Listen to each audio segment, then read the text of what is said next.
আমাদের জেলার নেতৃবৃন্দ এখানে আছেন, আহ্বায়ক সাহেব আছেন, যুগ্ম আহ্বায়ক আছেন, আপনাদের দৃষ্টি আকর্ষণ করে বলতে চাই, বিগত দিনে যারা আন্দোলন সংগ্রামে মাঠে ছিল আপনারা সবাইকে চিনেন, আপনারা সেইভাবে আগামীতে মূল্যায়ন করবেন।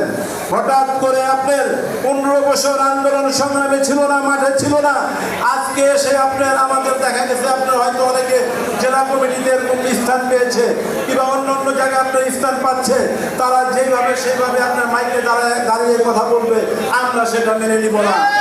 আমরা মেনে নিব মাঠে যারা আপনার আন্দোলন সংগ্রামে ছিল, বিগত দিনে নির্যাতন নিপীড়নে ছিল, বারবার জেলে ছিল, তারা যদি আপনার আমাদের বিরুদ্ধে কোনো কথা বলে সেইটা আমরা মেনে নিতে রাজি আছি, কারণ তারা মাঠে ছিল, তাদের কথা আমরা শুনবো।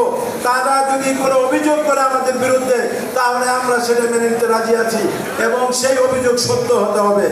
এই 15টি বছর আন্দোলন সংগ্রাম করেছি রাজপথে, নিজের জীবন বাজি রেখে। এখানে আমি অনেককে চিনি যারা বিগত দিনে আন্দোলন সংগ্রামে মাঠে ছিলেন, আবার অনেককে আপনার নতুন মুখও আমি দেখতে পাচ্ছি।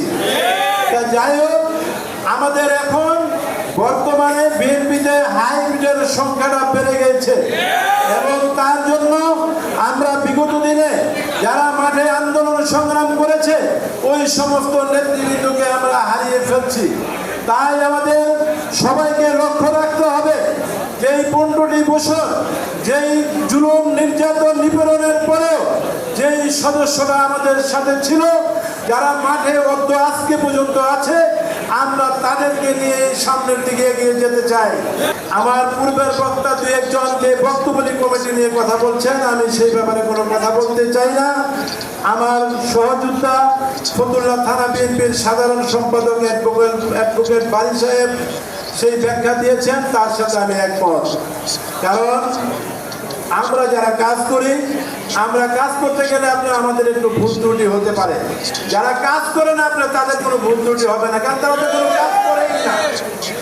আমাদের কমিটি করে আমরা যখন অঙ্গ সংগঠনের নেতৃত্ব দিয়েছিলাম নারায়ণগঞ্জে, আপনারা এখানে অনেক নেতৃবৃন্দ আছেন সেই কমিটির, আপনারা জানেন পুরো নারায়ণগঞ্জে আপনার 460টা কমিটি দিয়েছিলাম, ওয়ার্ড কমিটি 37টা ইউনিয়ন কমিটি দিয়েছিলাম, 5টি পৌরসভা কমিটি দিয়েছিলাম, 6টি আপনার থানা কমিটি দিয়েছিলাম এবং যখন মেয়াদ উত্তীর্ণ হয়েছে তারপরে আবার একাধিকবারও আপনার সেই কমিটি ভেঙে কমিটি দিয়েছি।